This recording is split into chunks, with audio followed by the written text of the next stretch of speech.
Olá pessoal do clã Dark Castle, nos últimos vídeos destrinchamos detalhes de Wonder Boy 3, The Dragon's Trap, seus criadores, bastidores e também a sua versão brasileira, Turma da Mônica em O Resgate. Se você ainda não viu, não perca tempo, é só clicar nos links da descrição para assistir. Nessa última parte vamos conhecer outras versões do jogo e conferir o legado que ele deixou. Apertem os cintos e embarquem com a gente nessa jornada.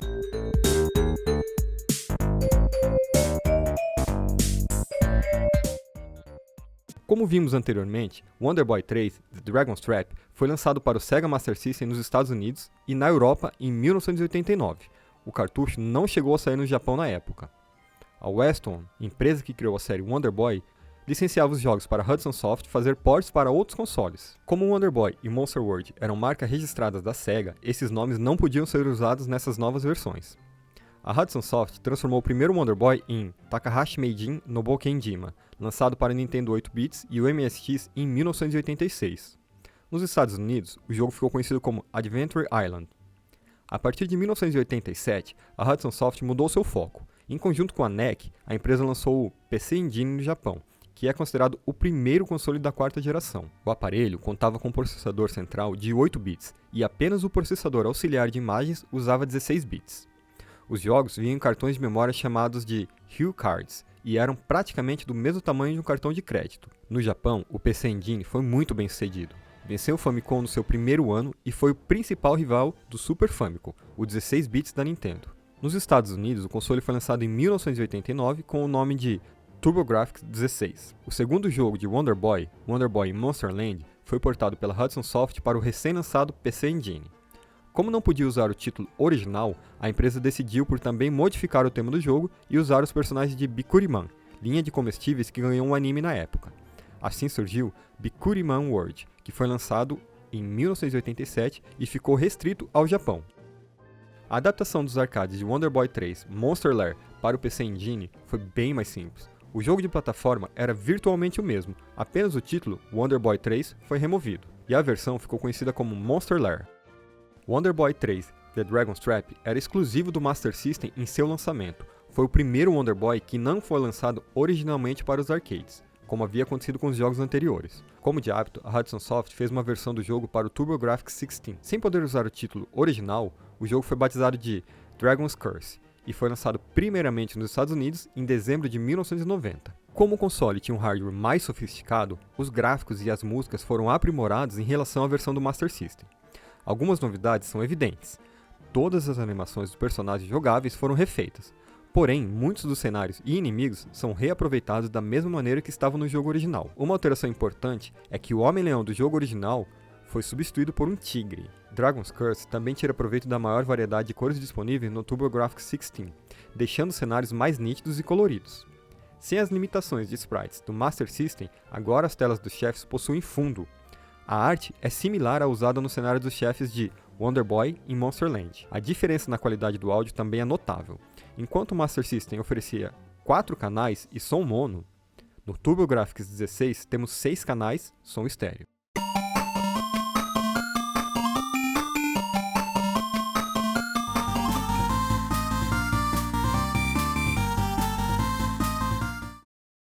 Dragon's Curse também oferece 4 slots disponíveis para salvar o progresso da partida. Com esse recurso, não é mais necessário anotar passwords, embora elas também continuassem presentes no jogo. Essa versão também foi a primeira de The Dragon's Trap a sair no Japão. O país, que já não tinha recebido a versão do Master System, também teve que esperar um pouco mais pelo lançamento da versão da Hudson Soft. Lá, o jogo saiu em abril de 1991 e recebeu o polêmico nome de Adventure Island. A empresa reutilizou o mesmo nome que já havia dado para a versão americana do primeiro Wonder Boy que eles tinham feito para o Nintendo 8 bits. Para tentar justificar o título, a versão japonesa contém uma abertura diferente, onde é possível ver o castelo do jogo em uma ilha. E diferente da original para o Master System, nessa versão, os textos foram localizados para o idioma japonês.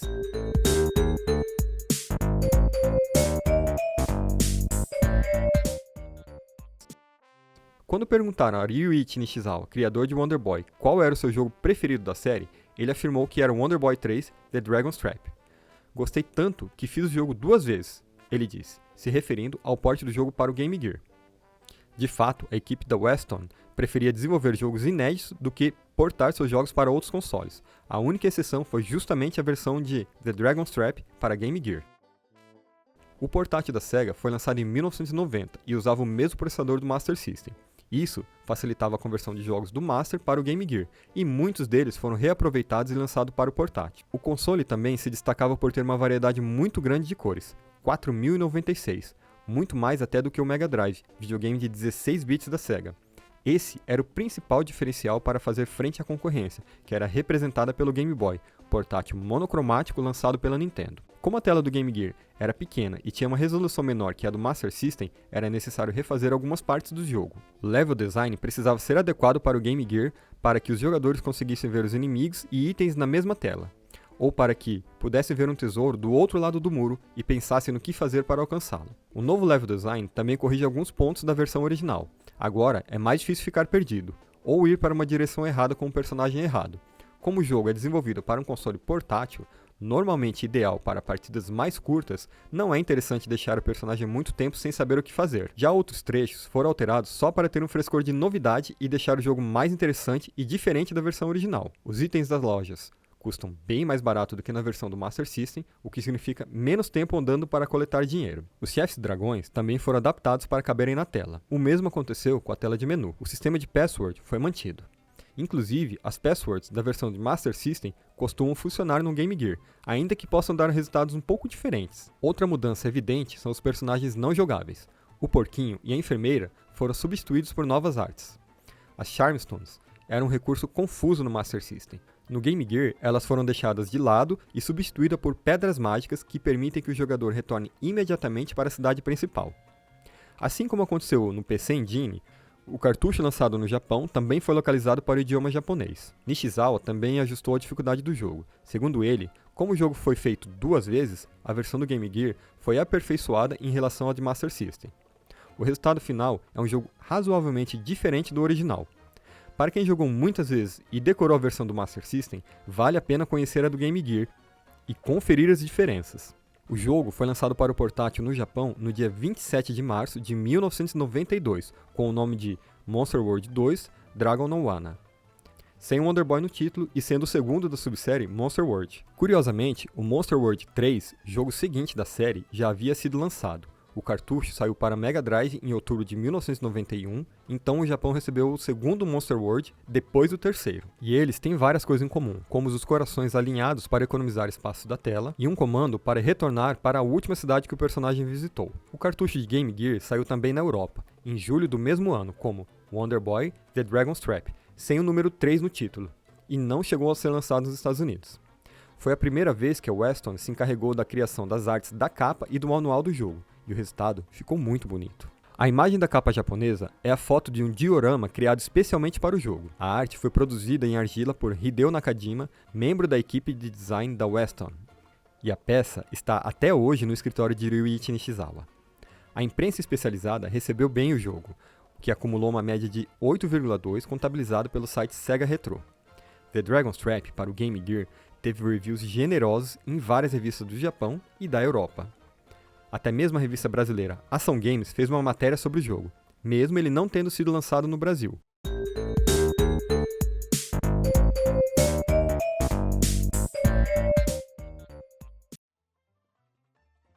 Monster World 4, lançado em 1994, foi o sexto e o último jogo da série Wonder Boy.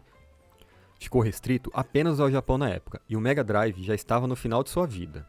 Os jogos de videogame passaram a ser majoritariamente em 3D na geração seguinte, e não demorou muito para a Sega desistir de produzir consoles, com a interrupção do Dreamcast em 2001. Com tudo isso, várias IPs da Sega ficaram paralisadas por anos. No começo do século XXI, poucos personagens antigos apareciam em novos jogos, que também não foram muito bem recebidos. Enquanto a Nintendo revitaliza suas franquias clássicas com jogos refinados e divertidos, a Sega estava longe da glória dos anos 80 e 90. A companhia apostava em muitos jogos do Sonic, em algumas IPs novas e muitos relançamentos. A própria série Wonder Boy reaparecia de vez em quando em coletâneas como Monster World Complete Edition para o PlayStation 2 e a Sega Vintage Collection Monster World para PlayStation 3 e Xbox 360. A chegada do mercado digital de jogos trouxe consigo muitas possibilidades. Em destaque, a de produzir jogos mais simples e parecidos com os do passado. Esse novo modelo podia abrigar projetos que davam menos gastos para as empresas, que então poderiam ser vendidos a um preço mais baixo para o jogador e também atingir em cheio a nostalgia dos mais velhos. A Capcom teve sucesso com Mega Man 9, ressurreição de sua clássica franquia que nasceu no Nintendo 8-bits. O novo jogo foi publicado nas lojas digitais de PlayStation 3, Xbox 360 e do Nintendo Wii. A SEGA tentou o mesmo com Sonic the Hedgehog 4, mas com resultados que dividiram tanto a crítica como o público. Parecia improvável que fosse justamente Wonder Boy a protagonizar um jogo publicado pela SEGA que fosse aclamado e iniciasse uma sequência de projetos bem-sucedidos dedicados a revitalizar franquias antigas da empresa. Mas foi exatamente isso que aconteceu. Como quem não quer nada, um remake do clássico Wonder Boy The Dragon's Trap foi anunciado em junho de 2016. Com gráficos incrivelmente bonitos e desenhados à mão, o jogo chamou a atenção e foi um sucesso. A excelente repercussão levou a SEGA a investir em outros projetos executados por profissionais fãs de jogos antigos da companhia, como Sonic Mania, Streets of Rage 4 e Alex Kidd em Miracle World DX. E essa sucessão de bons jogos parece só o começo. A SEGA já fez vários novos anúncios e parece disposta a recuperar o tempo perdido com suas séries clássicas que passaram tanto tempo adormecidas.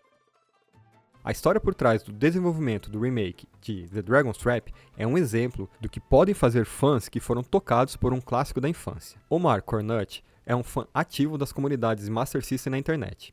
Ele é administrador do famoso site SMS Power, dedicado ao console.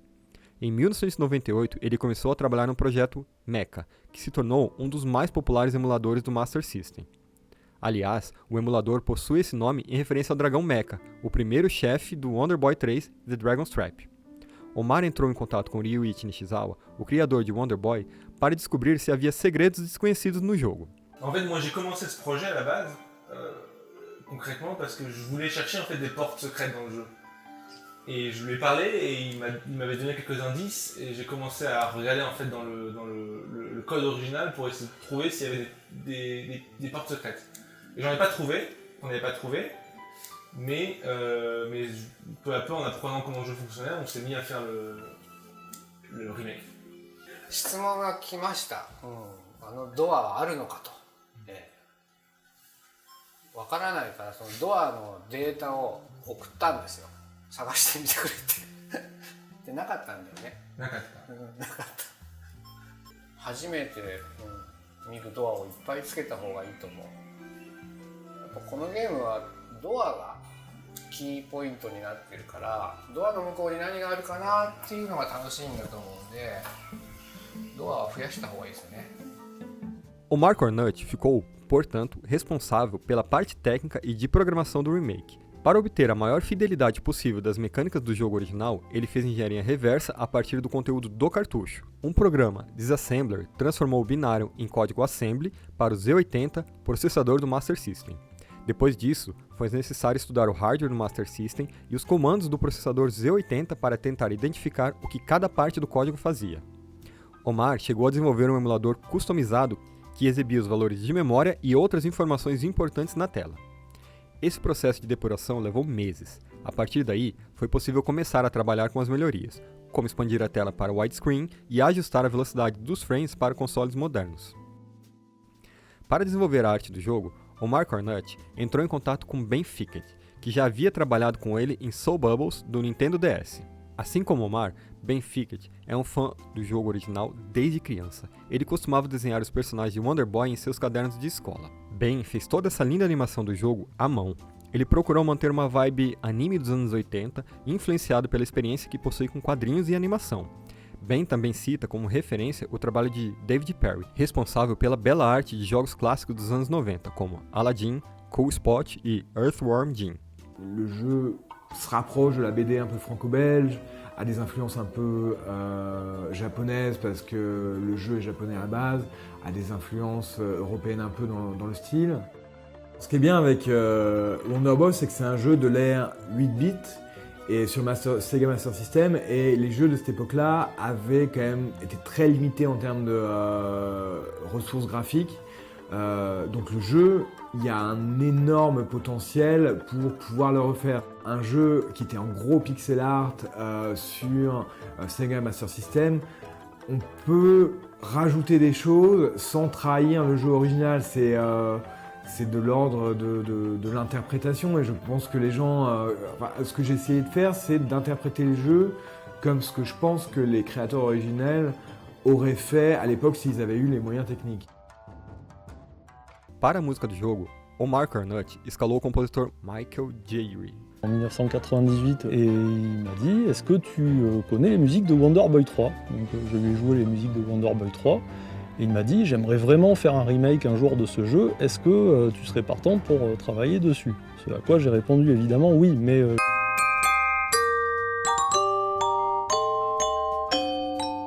Foi o primeiro trabalho de Michael com videogames. Ele preferiu usar instrumentos de cordas reais, porque considera que os que são gerados por computador são muito rígidos. Romain Gaultier ficou responsável por criar e implementar todos os efeitos sonoros e ambientes. On sait qu'il s'agissait peut-être de juste remplacer les anciens sons par des versions modernisées.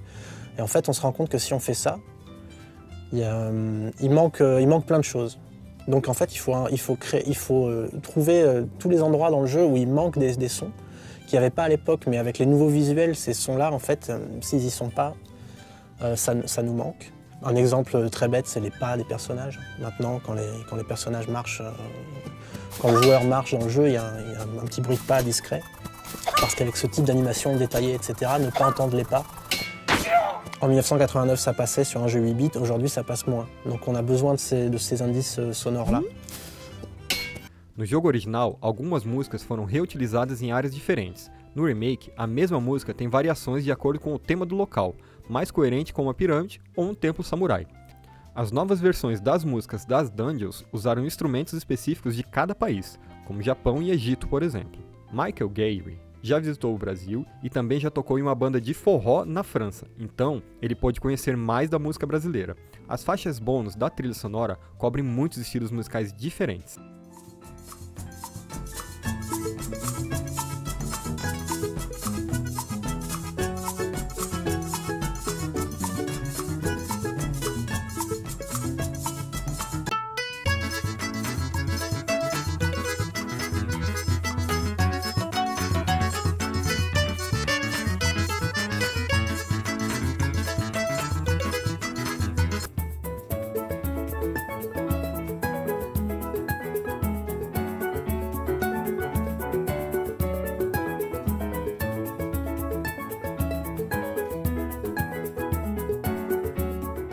Michael criou mais de 100 faixas musicais para uma seleção final de 30 que entraram no jogo.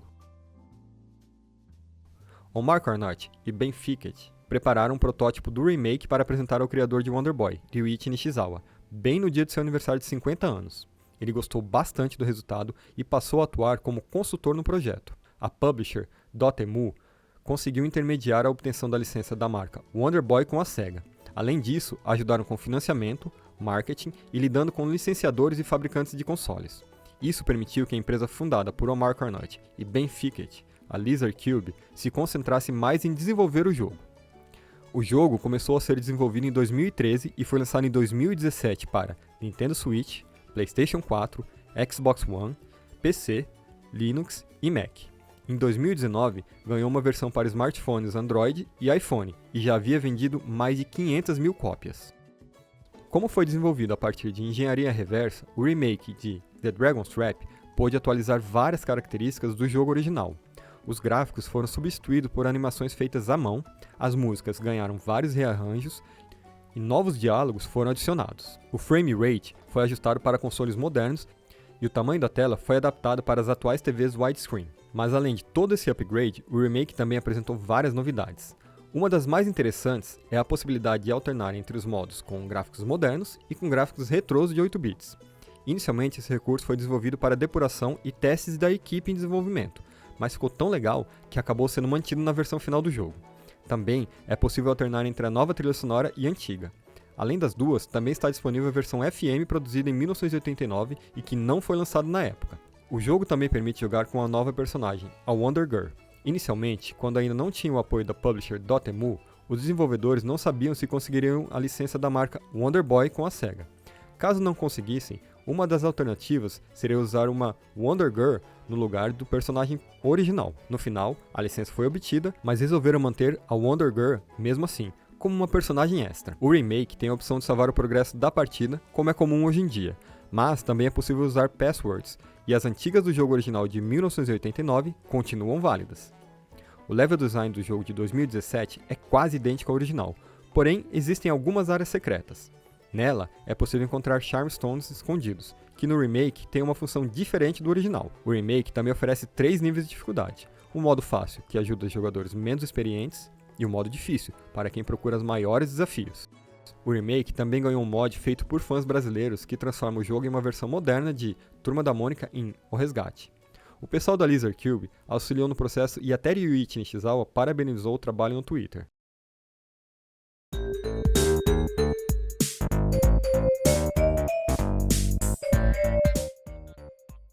Mais de 35 anos depois, Wonder Boy continua influenciando novos jogos e ganhando remakes e relançamentos. Ryuichi Nishizawa, criador de Wonder Boy, atribui a longevidade da série à liberdade criativa que tinha na Weston. E os jogos retrôs são parecidos com indies de hoje em dia, o que ajuda a não causar estranheza entre os mais jovens. Segundo ele, a redescoberta da série também se deve ao Gentai-ken, que é uma palavra japonesa para designar experiência formativa. Os desenvolvedores de jogos de hoje já foram crianças de 10 anos que eram impactadas pelos jogos daquela época, e isso ajuda a explicar a grande quantidade de novos jogos homenageando Wonder Boy na última década, sobretudo na Europa. Nishizawa diz também que a internet ajudou a se aproximar dos fãs, receber feedback e ter dimensões do sucesso da série no resto do mundo, o que era impossível nos anos 80 e 90. Depois do último Wonder Boy, em 1994, e com a vinda de consoles de quinta geração, a Weston precisou se adaptar a uma nova era de jogos cada vez mais complexos. Ryuichi Nishizawa disse que jogos para consoles passaram a ter um orçamento muito grande e exigir até centenas de funcionários, e era melhor a Weston se dedicar a projetos menores, como visual novels. O fundador Michihito Shizuka deixou a Weston em 1999 e a empresa passou a se chamar Weston Beach Entertainment. Em 2014, problemas financeiros infelizmente levaram a empresa a entrar com um pedido de falência junto ao governo japonês e fechar as portas. A partir daí, Ryuichi Nishizawa começou a trabalhar como freelancer, atuando com consultoria e desenvolvimento de jogos. Wonder Boy serviu de inspiração a muitos outros jogos da indústria. Popful Mail, mais conhecido pela versão para Sega CD, tem inspiração em vários elementos da série da Weston. A série Shantae, que já teve 5 jogos desde a sua estreia no Game Boy Color em 2002, também tem muitos pontos em comum com Wonder Boy. A protagonista é uma garota metade gênio que vive em um mundo com temática árabe e lembra a Asha de Monster World 4. Outros elementos em comum são a jogabilidade plataforma 2D, o estilo Metroidvania com alguns elementos de RPG, tesouros escondidos e as várias transformações em animais como em The Dragon's Trap. Ryuichi Nishizawa demorou para conhecer Shantae, pois o jogo não havia sido lançado no Japão, mas gostou bastante e até apoiou o quarto jogo da série no Kickstarter. O canal brasileiro Casso Brothers fez uma sequência de vídeos com canções contando uma história de um guerreiro em pixel art inspirado em Shin-Oh, de Wonder Boy em Monster World. Não demorou para A Lenda do Herói virar um jogo de verdade lançado em 2016. Já no jogo Agelus, de 2018, tudo lembra Wonder Boy. Os gráficos retrô, o estilo Metroidvania, mesclando ação com RPG, a temática medieval e até a arte. O desenvolvedor do jogo, o francês François Pérez, usava o codinome Wonder Boy Bob, e isso tudo sem falar nas referências menores presentes em outros jogos. Já notou como o vendedor da loja de Cuphead de 2017 parece inspirado no porquinho de The Dragon's Trap? Mais de 2 décadas depois de Monster World 4, a última aventura da saga, o Wonder Boy original ressurgiu em um novo jogo.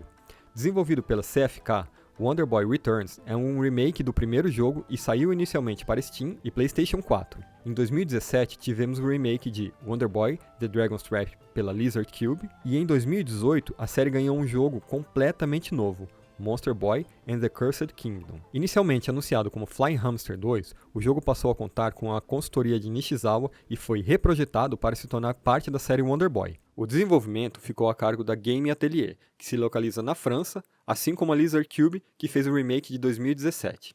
Inclusive, David Belanco, programador da Game Atelier, estudou junto com Omar Cornut da Lizard Cube, em um curso de computação da universidade. Todos os jogos da série são homenageados em Monster Boy, mas principalmente The Dragon's Trap, com muitas de suas músicas e suas múltiplas transformações em animais.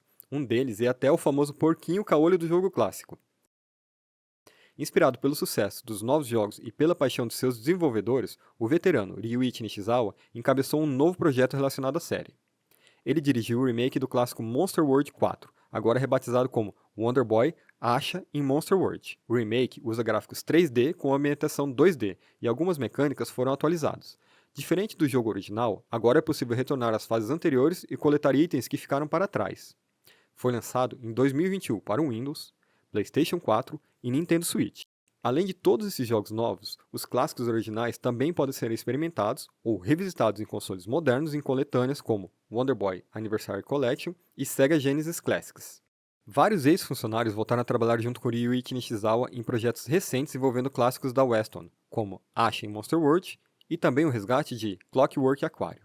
Clockwork é um arcade que começou a ser desenvolvido em 1992, mas acabou sendo deixado de lado.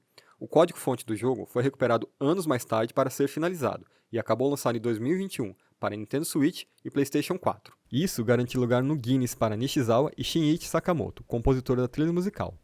Clockwork Aquarium, o jogo que levou mais tempo para ser finalizado e lançado em todos os tempos, 28 anos e 81 dias para ser mais exato. Sobre o futuro, Nishizawa diz já estar trabalhando em um próximo jogo, que deve atender às expectativas dos fãs. Algumas ideias que sobraram de Asha em Monster World poderão ser aproveitadas agora. E assim chegamos ao fim do nosso documentário De Volta ao Jogo sobre Wonder Boy 3 The Dragon's Trap. Se você gostou do conteúdo e gostaria de ver um documentário sobre algum jogo específico, deixe sua sugestão aí nos comentários. E não esqueçam de curtir, compartilhar, se inscrever no canal e ativar as notificações. Obrigado por acompanhar a gente até aqui. Até a próxima. Valeu!